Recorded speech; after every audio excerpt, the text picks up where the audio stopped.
Hi friends, തക്കാളിക്കൊക്കെ നമുക്ക് ഒരുപാട് കിട്ടുമ്പോൾ നമുക്കത് പ്രയോജനപ്പെടുത്താനായിട്ട് ഒരു തക്കാളി അച്ചാറൊക്കെ ഇട്ട് വെച്ച് നമുക്കത് ചോറിൻ്റെ കൂടെയും ചപ്പാത്തിയുടെ ഒക്കെ കഴിക്കാൻ നല്ലതാണ്. അങ്ങനെ ഞാൻ ഉണ്ടാക്കിയ റെസിപ്പിയാണിത്. ഞാൻ കുറച്ച് നല്ലെണ്ണ എടുത്ത് ഒരു തവയിലോട്ട് ഒഴിച്ചിട്ട് അതിലേക്ക് കടുകും ഉലുവയും കൂടി ഇട്ട് അത് നല്ലോണം മൂത്ത് വരുമ്പോൾ ഇഞ്ചിയും വെളുത്തുള്ളിയും കരിവേപ്പിലയും പച്ചമുളകും കൂടി ഇട്ട് അത് നല്ലതുപോലെ മൂത്ത് വരണം.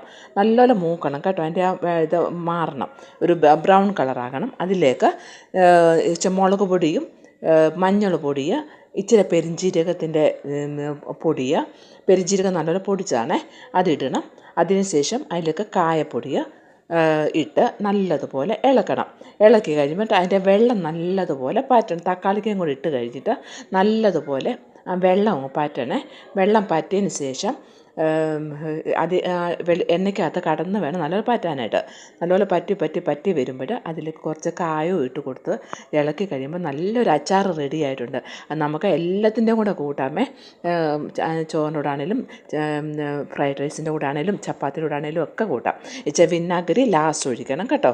നല്ല അടിപൊളി ടേസ്റ്റാണ്. ട്രൈ ചെയ്യുക. ഒരു കുപ്പിയിലാക്കി ഫ്രിഡ്ജിൽ സൂക്ഷിച്ചാൽ മതി. Okay, bye bye.